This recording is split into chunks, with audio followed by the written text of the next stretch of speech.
बोलो विष्णु भगवान की जय। एकादशी माता की जय। राधे राधे मेरे प्यारे भाइयों बहनों माताओं व बंधुओं। आज एकादशी के दिन मैं आपको एकादशी की एक बहुत ही पौराणिक और पुण्य फल देने वाली कहानी सुनाने जा रही हूँ। बंधुओं, इसे प्रेम पूर्वक श्रद्धा भाव से सुने। एक बार एक राजा के दो बेटियां थी। छोटी बेटी एकादशी का व्रत किया करती थी। हर कोई छोटी बेटी की प्रशंसा किया करता था और बड़ी बहन छोटी बहन से ईर्ष्या करती थी। एक बार पड़ोसी राजा का बेटा बड़ी बेटी को देखने आया, लेकिन उसे बड़ी बेटी की जगह छोटी बेटी पसंद आ गई। राजा की छोटी बेटी अब बड़ी बहन छोटी बहन से और भी चिढ़ने लगती है। वह छोटी बहन को मारने के नए नए तरीके अपनाती रहती है। एक बार वह लड्डू में जहर मिलाकर उसे खिलाने की कोशिश करती है और एक बार वह मटके में जहरीला सांप रखकर छोटी बहन के कमरे में रख देती है। एक बार छोटी बहन को पनघट पर पानी भरने के लिए ले जाती है और धोखे से कुएं में धक्का दे देती है, पर हर बार ग्यारस माता उसे बचा लेती है, क्योंकि वह ग्यारस माता के व्रत किया करती थी। बड़ी बहन बहुत परेशान हो गई कि यह तो किसी भी तरह नहीं मरती। तब एक दिन बड़ी बहन छोटी बहन से बोली, मेरी प्यारी बहन, भगवान ने हम सब की मृत्यु किसी न किसी तरह लिखी है। क्या तुम्हें पता है कि तुम्हारी मृत्यु कैसे होगी? बड़ी बहन बहुत सीधी थी, छोटी बहन बहुत सीधी थी। वह बोली, मेरी मृत्यु मेरे पालतू तोते व तोते के गले में जो हार है उसमें अटकी हुई है। यदि कोई मेरे तोते को मारकर उस हार को लेकर पहन ले तो मैं मूर्छित हो जाऊंगी, और फिर उस हार को उतार कर कहीं रख दे तो मैं जीवित हो जाऊंगी। उस रात छोटी बहन अपने पिता के पास गई और बोली, पिताजी, मुझे शक है, यदि मैं मर जाऊं तो आप मुझे जलाना नहीं, आप मुझे हमारे पुराने महल के कुएं के पास झोपड़ी बनाकर खाट पर सुला देना। राजा बोले, बेटी तुम ऐसा क्यों बोल रही हो? 2-3 दिन बाद तो तुम्हारी शादी है। तब छोटी बेटी बोली, पिताजी, समय का कोई भरोसा नहीं। इस तरह शादी वाला दिन भी आ गया। शादी वाले दिन बड़ी बहन छोटी बहन के पालतू तोते को ढूंढती है, पर वह उसे कहीं नहीं मिलता। तभी दरवाजे पर बारात आ जाती है। वरमाला का कार्य संपन्न हो जाता है। फेरों की रस्म शुरू हो जाती है। उधर बड़ी बहन तोते को ढूंढ लेती है और वह उस तोते को मार देती है। वहीं छोटी बहन के 3.5 फेरे राजकुमार के साथ पूरे हो जाते हैं। तभी छोटी बहन मूर्छित होकर गिर जाती है। उधर बड़ी बहन तोते के हार को खुद पहन लेती है। तब फेरों में सभी घबरा जाते हैं। सभी बारातियों में हलचल मच जाती है कि राजकुमारी को क्या हुआ। सब डर जाते हैं। तब राजा वैद्य हकीमों को बुलाते हैं। छोटी राजकुमारी को महल में ले जाकर लिटा दिया जाता है। वैद्य और हकीम राजा से कहते हैं, राजकुमारी ना मरी है ना जीवित है, हमने ऐसा पहली बार देखा है। तब राजा उनसे कहते हैं, बाहर जाकर बोलना कि राजकुमारी बेहोश है, अभी थोड़ी देर में ठीक हो जाएगी। यदि तुम ऐसा नहीं कहोगे तो मैं तुम्हें फांसी दे दूंगा। बेचारे वैद्य हकीम राजा के कहे अनुसार बोल देते हैं। तभी बड़ी बेटी आती है और कहती है, पिताजी, मुझे छोटी बहन के मरने का बहुत दुख है। उससे ज्यादा दुख मुझे आपकी इज्जत का है, जो कि खराब हो जाएगी।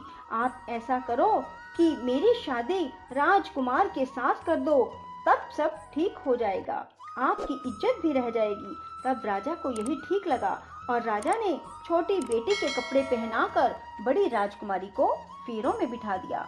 पर राजकुमार ने मना कर दिया, कहा कि यह मेरी पत्नी नहीं है। मेरी पत्नी जब बोलती है तो उसके मुंह से फूल झड़ते हैं। लेकिन सबने समझा बुझाकर उससे 3.5 फेरे लगवा दिए। बड़ी राजकुमारी ससुराल आई तो राजकुमार ना तो उससे बात करते थे, ना उसके हाथ से पानी पीते थे, ना ही उसके हाथ का बनाया हुआ खाना खाते थे।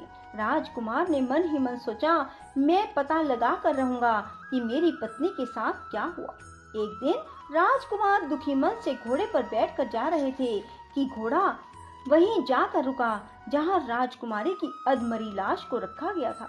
राजकुमार ने मन ही मन सोचा कि घोड़ा यहाँ किस कारण से रुका है, कोई तो वजह है जो यहाँ घोड़ा रुक रहा है। तब राजकुमार घोड़े से उतरकर पुराने महल में गए। वहाँ एक चौकीदार था। राजा ने पूछा, यह महल किसका है? तब चौकीदार ने बताया कि यह महल किसका है। तब राजकुमार समझ गए कि यह पुराना महल तो उसके ससुर का ही है। वहाँ खाट पर कौन सो रहा है? राजकुमार ने चौकीदार से पूछा। तब चौकीदार कहने लगा कि यह राजा की छोटी बेटी है जो शादी वाले दिन अधमरी हो गई थी। तब राजकुमार ने कहा कि यह तो मेरी पत्नी है, इसके साथ मैंने 3.5 फेरे लिए थे। तब राजकुमार ने चौकीदार से कहा, तुम किसी को ना बताना कि मैं यहाँ आया हूँ, मैं तुम्हें मुंह मांगी रकम दूंगा। चौकीदार ने हाँ कर दी और राजकुमार खाट के पास गया और बचे हुए 3.5 फेरे खाट के साथ ले लिए। राजकुमार उस दिन वहीं पर रहा और रात को भी वहीं रहा। छोटी रानी रात को खड़ी हो गई। उसने अपने पास अपने पति को देखा तो वह बहुत रोई। राजकुमार ने पूछा, बड़ी अजीब बात है, तुम शादी वाले दिन मूर्छित क्यों हो गई? तुम्हारे पिता ने मेरी शादी तुम्हारी बड़ी बहन से क्यों करवा दी, जबकि मैंने तुम्हारी बड़ी बहन को स्वीकार भी नहीं किया? तब तुम मुझे पूरी बात बताओ।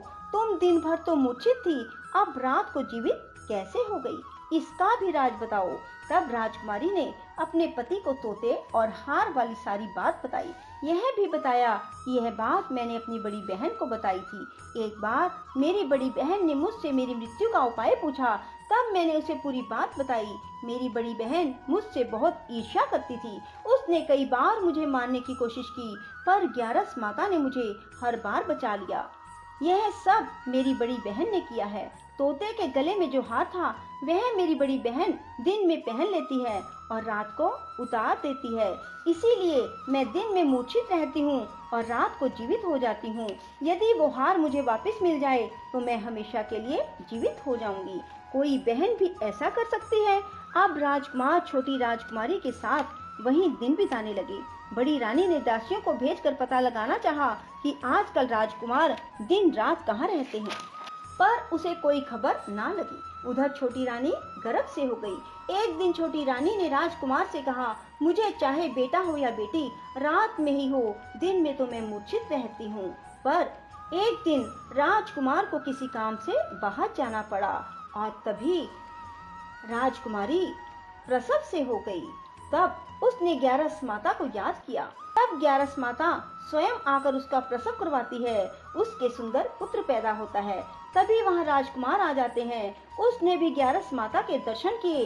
ग्यारस माता बोली, ये मेरी परम भगत है, और बोली, जब तुम्हारा बेटा 5 वर्ष का हो जाए तब तुम इसे अपनी पत्नी का हार लाकर पहना देना। देखते ही देखते कुंवर 5 वर्ष का हो गया। बेटा युवराज 5 वर्ष का हो गया। तब राजकुमार अपने बच्चे से कहते हैं कि बेटा युवराज, तुम यहीं रहना, माँ की खाट के पास, मैं शहर से काम निपटा कर आता हूँ। तब बड़ी रानी के दास दासी राजा को वहाँ से आते हुए देख लेते हैं और बच्चे को उठवा लेते हैं। बच्चे के 2 टुकड़े कर दिए जाते हैं, एक टुकड़ा चक्की के नीचे और एक अपने पलंग के नीचे रख लेती है। तब वह ग्यारस माता को याद करती है और ग्यारस माता भीख मांगने के लिए बड़ी रानी के महल में आती है। तब बड़ी रानी अपने दास दासियों के हाथों भिक्षा भिजवा देती है, पर ग्यारस माता कहती है कि मैं तो तुम्हारी रानी के हाथों से ही भिक्षा लूंगी। तब वे जाकर उसे कहते हैं। तब बड़ी रानी खुद उसे भिक्षा देने के लिए आती है। तब ग्यारस माता बिल्ली का रूप बनाकर अंदर जाती है और उसके बच्चे के जो 2 टुकड़े होते हैं उन्हें इकट्ठा जोड़ देती है और उसमें प्राण फूंक देती है और उसे लेकर चली जाती है। राजकुमार कुंवर को लेकर महल में जाते हैं और कहते हैं, रानी, ये बच्चा मेरी दूर के रिश्ते की बहन का है। यदि तुम इसे प्यार से रखोगी तो शायद मेरा दिल भी तुम पर आ जाए। तब बड़ी रानी कुंवर को लाड प्यार से रखती है। तब एक दिन राजकुमार अपने बेटे से कहता है कि तुम अपनी मामी से हार मांग लो, हम ये हार लेकर तुम्हारी माँ के पास चलेंगे, पर ये बात अपनी मामी को मत बताना। कुंवर बोले, मामी मामी, मुझे अपना ये हार दे दो। एक बार तो रानी जवाब दे देती है, पर फिर उसे ये बात याद आती है कि जब राजकुमार ने उसे कहा था कि यदि तुम बच्चे का ध्यान रखोगी तो मेरा दिल तुम पर आ जाएगा। तब बड़ी रानी कुंवर को हार दे देती है। कुंवर उस हार को लेकर अपने पिता को देते हैं। आज हम आपके हाथ का बना हुआ खाना खाएंगे। हम आते हैं, तुम खाना तैयार करो। बड़ी रानी बहुत खुश हो जाती है कि आज मेरे पति मुझसे खुश हैं। तब राजकुमार छोटी रानी के पास जाते हैं। बड़ी रानी उधर बहुत खुश होती है। तब राजकुमार छोटी रानी को वो हार पहना देते हैं और छोटी रानी जीवित हो जाती है और महल में छोटी रानी और बच्चे को लेकर आते हैं और बड़ी रानी को अपने ससुर के यहाँ छोड़ने के लिए चले जाते हैं और उन्हें सारी बात बताते हैं। उसके ससुर भी इस बात में शर्मिंदगी महसूस करते हैं और कहते हैं ये मेरी परवरिश में ही कुछ ना कुछ कमी रही होगी। और ग्यारस माता की कृपा से छोटी रानी के भाग जाग जाते हैं। हे ग्यारस माता, जैसे आप छोटी बेटी पर प्रसन्न हुई वैसे सब पर होना। कहते सुनते हुंकारा भरते सब पर अपनी कृपा बरसाए रखना। बोलो ग्यारस माता की जय। राधे राधे, जय श्री कृष्णा। बंधुओं, यदि आपको हमारी वीडियो पसंद आए तो इसे लाइक करें और शेयर भी जरूर करें। साथ ही हमारे चैनल को सब्सक्राइब करना ना भूलें।